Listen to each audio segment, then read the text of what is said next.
مجھے ایک صاحب مجھ سے کہنے لگے کہ میں تو ہر چیز 3 دن میں منوا لیتا ہوں، دیر ہو جائے تو 9 دن، دیر ہو جائے تو 11 دن، کہا 11 دن میری آخری، اس نے جو لفظ کہا نا وہ اچھا لگا مجھے لفظ، 11 دن میں میری آخری سیٹی ہوتی ہے، اس کے بعد میری سیٹی گم ہو جاتی ہے، وسل ہوتی نہیں، وسل سیٹی، اس کے بعد گم ہو جاتی ہے، یعنی پھر مجھے بجانے کی ضرورت نہیں پڑتی، اس 11 دنوں میں میرا کام ہو جاتا ہے۔ کون سی چیزیں آپ نے بتائے نہیں تھے؟ 2 نفل پڑھیں، 1000 بار بسم اللہ الرحمن الرحیم پڑھیں، پھر 2 نفل پڑھیں، اس طرح 12,000 اور 12 دوگانے بتائے نہیں تھے؟ ہاں، میرے تو کام بن جاتا ہے، میرا تو ان نفلوں پہ اتنا یقین ہے، کہنے لگے 5-6 گھنٹے لگ جاتے ہیں یہ بتا دو، اور پھر عجیب بات کہی، کہنے لگے آپ کی بات مجھے ہر جگہ کام آتی ہے، ہو یقین والے اور دھیان والے، بس یقین والے اور دھیان والے یہ نفل، کیونکہ بسم اللہ الرحمن الرحیم جو ہے وہ چیز ایسی سعادت اور نعمت ہے، بسم اللہ الرحمن الرحیم وہ چیز ایسی سعادت اور نعمت ہے، اس کے ساتھ اللہ نے عرشوں کے فیصلے رکھ دیے ہیں، جو کرے گا اس کے ساتھ عرشوں کے فیصلے ہیں۔ ابن عربی رحمت اللہ علیہ، شیخ اکبر محی الدین فرماتے ہیں، انہوں نے بڑی عجیب بات لکھی، پر میں بسم اللہ الرحمن الرحیم جو ہے وہ قلم ہے اور اللہ ہاتھ میں دے دیتا ہے، لکھ لے اپنے نوشتے پہ، لوح محفوظ پہ، جا خود لکھ لے۔ تو یہاں تک بڑے لوگوں کی بڑی باتیں ہوتی ہیں، ہماری سمجھ میں آئے نا، اللہ بسم اللہ الرحمن الرحیم کو قلم بنا دیتا ہے، اللہ کہتا ہے جا خود لکھ لے۔ اور یہ نفل، چلو دکھ کا وقت جتنا گزارنا ہے تو یہ تھوڑا سا دکھ ہی سہ لے، کوئی غم ہے، کوئی دکھ ہے، کوئی الجھن ہے، کوئی ناکامی ہے، کوئی پریشانی ہے، کوئی رزق کے مسائل ہیں، کوئی رشتوں کے مسائل ہیں، دکھ کا غم سہنا ہے، تھوڑا سا یہ نفل کا دکھ ہی سہ لے۔ 2 نفل دھیان والے پڑھے، حاجت کی نیت سے، توجہ والے پڑھے، اور پھر توجہ سے 1000 کی تسبیح لے کے بیٹھ کے بسم اللہ الرحمن الرحیم، بسم اللہ الرحمن الرحیم۔ ایک مائی میرے پاس آئی، بوڑھی تھی، موٹاپا تھا، یہاں شیٹی کا پین ہوتا ہے درد، جسے لنگڑی کا درد بھی کہتے ہیں، ایک ٹانگ میں یہاں سے شروع ہوتا ہے یہاں ختم ہوتا ہے، ان کو یہ درد تھا۔ مجھے کہنے لگی اے درد اتو اٹھتی نا تو چل دی ہے، اتنے تک آندی ہے۔ اب یہ سنا کے کہنے لگی، میں نے اپنی بہن سے کہا، بہن دیکھ گل سن، آپا مل جائیے، تیری دھی میرا پتر ہے، تو رشتہ کر لئیے۔ حکیم صاحب تسی خود دسو کہ میری بہن دا طریقہ پہ، اچھا میں سڑیا کہ درد نا اتو چل دی ہے،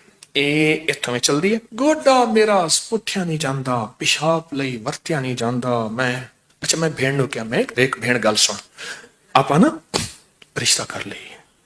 تیری دھی میری عمرہ اتے تلے کوئی مسئلہ نہیں، اے ہوندیاں رہندیاں اتے تلے کوئی مسئلہ نہیں ہے، گل چل رہی ہے، بہن مانتی نہیں، اچھا درد نہ ایویں چاہ کہ مینوں نے پھڑ لیا میری ٹانگ، اے بالکل ایویں نہیں ہوندی، اچھا پھر ٹانگ کر کے دے اور چیخ بھی مارے۔ مجھے اچھی طرح یاد ہے اس خاتون کا درد تھا، وہ بھی ایک درد تھا نا،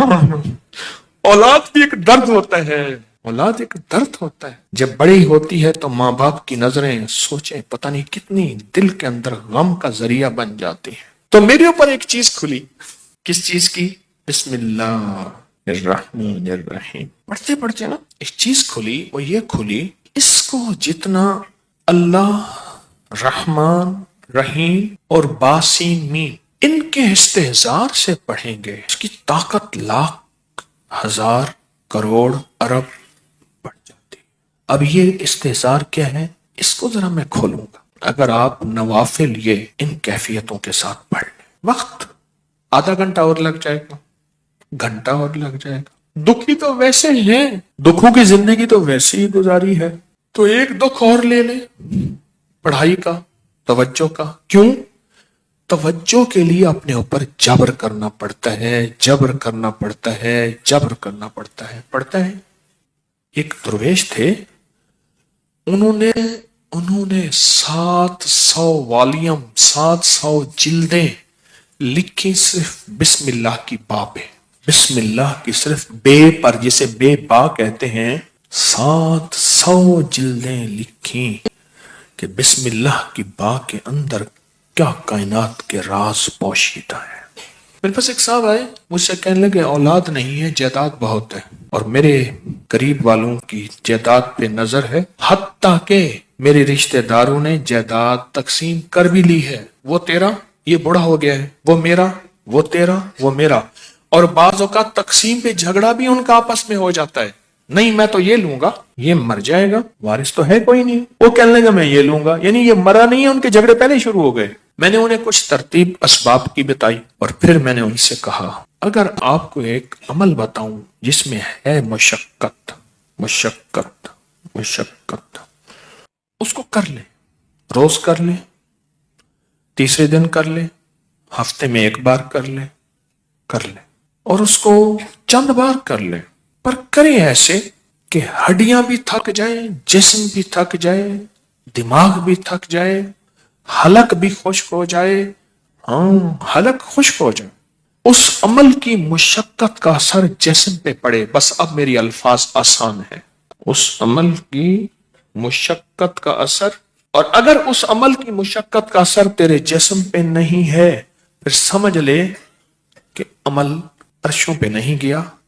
بس آسمان اور زمین کے درمیان معلق ہے, آسمان اور زمین کے درمیان معلق ہے, لٹکا ہوا ہے, عرشوں پہ نہیں گیا. اب اس بات کو آپ دل میں دہرائیں کہ اس عمل کی مشقت کا اثر کس پہ ہو, جسم پہ. بس یہ ذرا دہرائیں دل میں, اور 3 دفعہ دہرائیں کہ اس عمل کی مشقت کا اثر دل, جسم, پٹھے, ہڈیوں پہ, گھٹنوں پہ, زبان خشک ہو جائے,